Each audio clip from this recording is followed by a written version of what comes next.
नमस्कार, मैं रवीश कुमार। ओडिशा की सौम्या श्री बिशी का मामला क्या है? क्या समय रहते एक्शन लिया गया होता तो सौम्या की जान बच सकती थी? 6 महीने से वह शिकायत करती रही कि कॉलेज के प्रोफेसर यौन उत्पीड़न कर रहे हैं। इतने समय में भरोसेमंद कार्रवाई क्यों नहीं की गई? वह भी तब जब सौम्या अखिल भारतीय विद्यार्थी परिषद की सक्रिय सदस्य रही थी।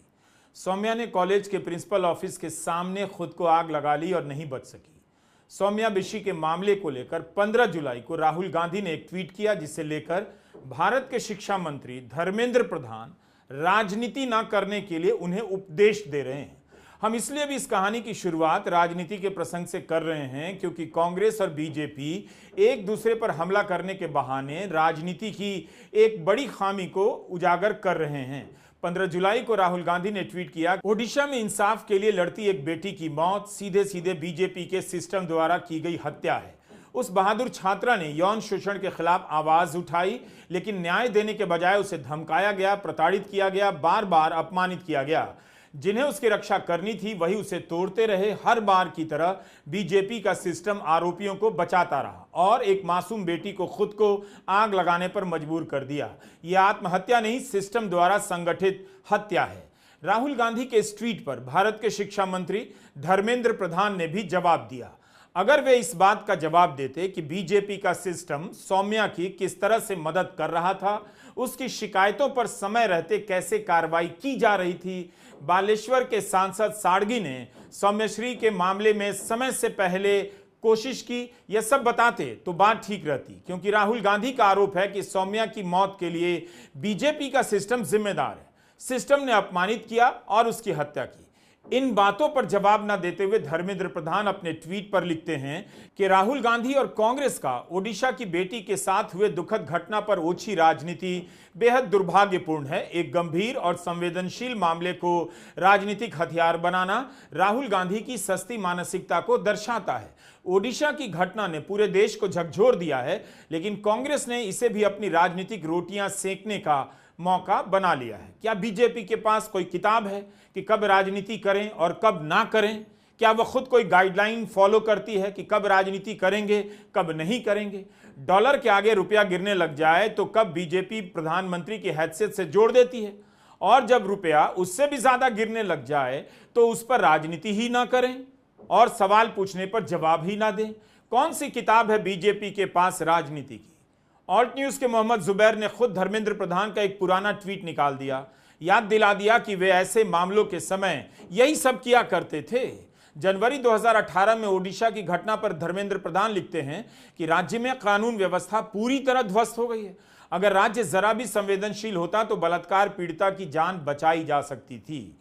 जनवरी 2019 की एक और घटना पर धर्मेंद्र प्रधान फेसबुक पर लिखते हैं कि यह जानकर उदास हूं कि कंधमाल जिले में महिलाओं के प्रति अपराध की घटनाएं बढ़ती जा रही हैं। महिलाओं के खिलाफ हिंसा की घटना तेजी से बढ़ रही है और लोग खराब होती कानून व्यवस्था से काफी त्रस्त हैं। ओडिशा में जब नवीन पटनायक की सरकार थी तब बीजेपी कानून व्यवस्था को ध्वस्त बता रही थी। ठीक वही बात लिख रही थी जो राहुल गांधी ने लिखी कि सिस्टम ने एक अनमोल जीवन को खत्म कर दिया। लेकिन अब धर्मेंद्र प्रधान कह रहे हैं राहुल गांधी को राजनीति नहीं करनी चाहिए। क्या इसलिए कि राहुल गांधी सरकार की कमियां बता रहे हैं? सौम्या बिशी बालेश्वर जिले के फकीर मोहन कॉलेज की बीएड की छात्रा थी। यह कॉलेज काफी पुराना है, अब इसे यूनिवर्सिटी का दर्जा भी हासिल है। 6 महीने तक सौम्या के मामले में कुछ भी नहीं हुआ। जब उसे लगा कि उसके साथ इंसाफ नहीं होगा, कॉलेज के प्रिंसिपल प्रोफेसर के साथ हैं जिसके खिलाफ उसने शिकायत की, तो उसने ये कदम उठा लिया। बालेश्वर के फकीर मोहन कॉलेज ने सौम्या के आरोपों की जांच के लिए एक शिकायत समिति बनाई थी, लेकिन इस समिति ने प्रोफेसर समीर कुमार साहू को निर्दोष पाया।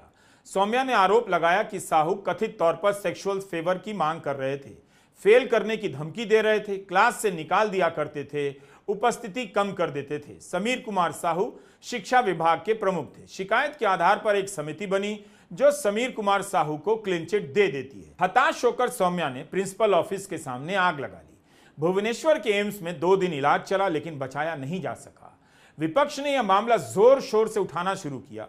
अगर विपक्ष ने राजनीति ना की होती तो क्या अस्पताल में सौम्या को देखने भारत की राष्ट्रपति द्रौपदी मुर्मू जाती, ओडिशा के मुख्यमंत्री जाते, भारत के शिक्षा मंत्री धर्मेंद्र प्रधान देखने जाते? इसलिए गए क्योंकि विपक्ष ने इस मुद्दे को जोर शोर से उठाया।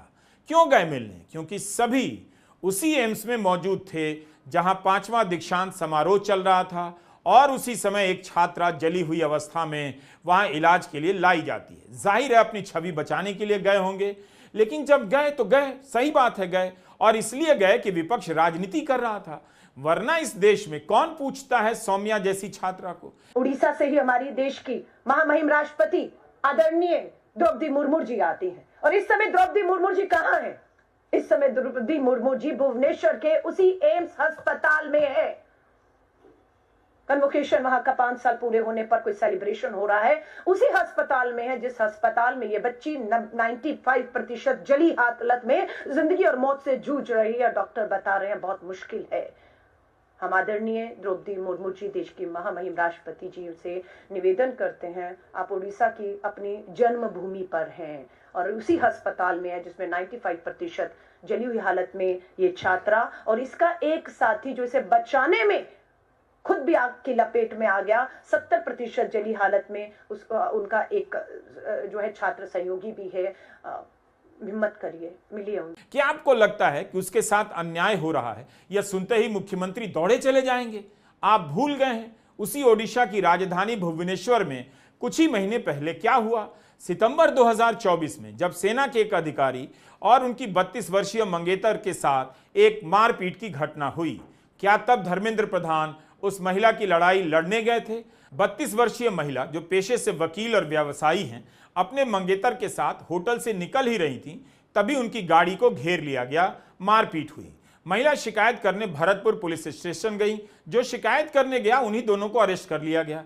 मंगेतर ने आरोप लगाया कि पुलिस अधिकारियों ने उन्हें निर्वस्त्र किया, लात मारी और यौन उत्पीड़न किया।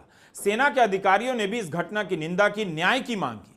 क्या धर्मेंद्र प्रधान उस महिला से मिलकर कड़ी कार्रवाई की मांग करने गए थे? बाद में जब विपक्ष ने सक्रियता दिखाई, न्यायिक आयोग का गठन हुआ और अब उसकी रिपोर्ट इस साल फरवरी में आई है। सौम्या की शिकायत पर कॉलेज प्रशासन ने ईमानदारी से काम किया या नहीं, क्या यह सच सामने आ सकेगा? इसकी जांच होगी। प्रिंसिपल को निलंबित किया गया है, गिरफ्तारी हुई है। कब? जब सौम्या ने खुद को जला लिया, तब जाकर होश आया कि कार्रवाई करनी चाहिए। लेकिन अभी भी इस बात का निष्पक्ष जवाब मिलना ही चाहिए कि क्या प्रिंसिपल ने प्रोफेसर समीर साहू को बचाने की कोशिश की या तथ्यों के आधार पर समिति ने अपना फैसला दिया था। मीडिया रिपोर्ट से हम नहीं जान पाए कि सौम्या ने शिकायत किस तारीख को की, कॉलेज की शिकायत समिति ने इसकी जांच में कितना समय लिया। यह बालेश्वर से बीजेपी के सांसद प्रताप चंद्र षडंगी हैं। इन्होंने खुद कहा कि 2 जुलाई को सौम्या और उसके कुछ दोस्त मिलने आए। उसके बाद उन्होंने एसपी से बात की। एसपी ने कॉलेज से एफआईआर के लिए कहा। मैंने कॉलेज के प्रिंसिपल से भी बात की, कहा कि प्रोफेसर समीर साहू को छुट्टी पर भेजा जाना चाहिए। लड़की ने बताया कि पहले भी उसने आत्महत्या का प्रयास किया है। सांसद महोदय कह रहे हैं उन्होंने प्रिंसिपल को कई बार फोन किया मगर फोन नहीं उठाया।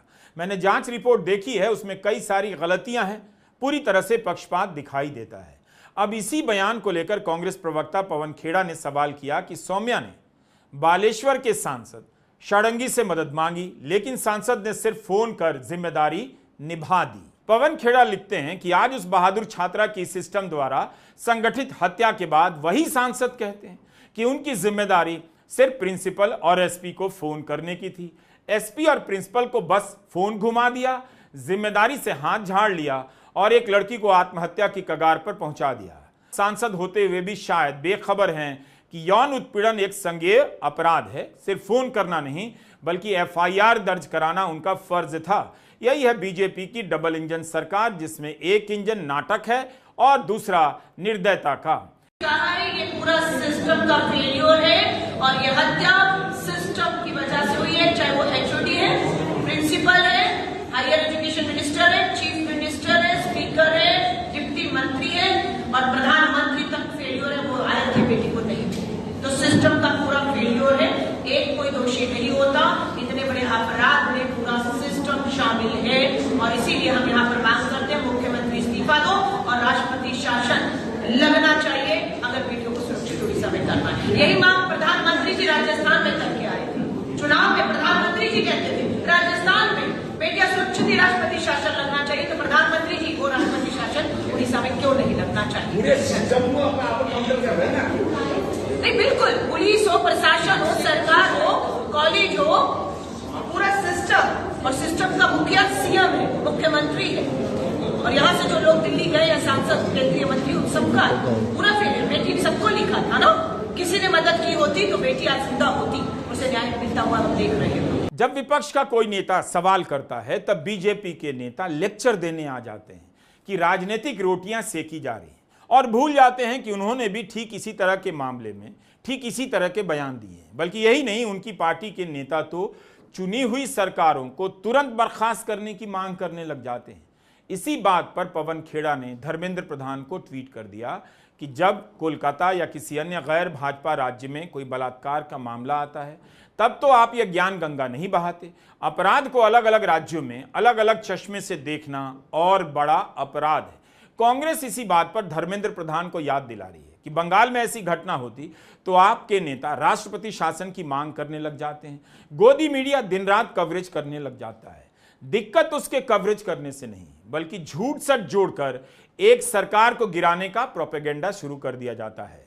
सोशल मीडिया पर लोग निकाल कर दिखा रहे हैं कैसे बंगाल की घटना होने पर बीजेपी के अध्यक्ष जेपी नड्डा से लेकर सारे प्रवक्ता ट्वीट करने लग जाते हैं। सांसदों का, मंत्रियों का पश्चिम बंगाल का दौरा शुरू हो जाता है। पश्चिम बंगाल पुलिस पर यकीन तक नहीं किया जाता, अपने सांसदों से बीजेपी जांच करवाती है। यह सब बीजेपी नेताओं की प्रतिक्रियाएं हैं। 25 जून को कोलकाता लॉ कॉलेज में एक छात्रा के साथ सामूहिक बलात्कार की घटना को लेकर बीजेपी ने 4 सदस्यों की समिति बना दी। 8 जुलाई को बीजेपी की रिपोर्ट आ गई। बीजेपी के विधायक शंकर घोष ने ममता बनर्जी से इस्तीफे की मांग कर दी। प्रदेश अध्यक्ष सुकांत मजूमदार ने कह दिया ममता बनर्जी ने राज्य में लोकतंत्र नष्ट कर दिया है।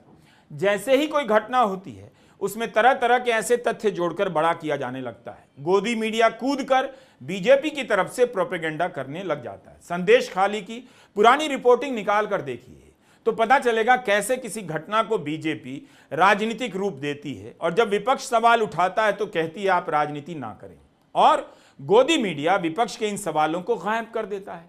जाहिर है विपक्ष को पूरी कोशिश करनी चाहिए कि वह हर मुद्दे को जनता के सामने लाए, चाहे इसके लिए जो भी करना पड़े। नमस्कार, मैं रवीश कुमार।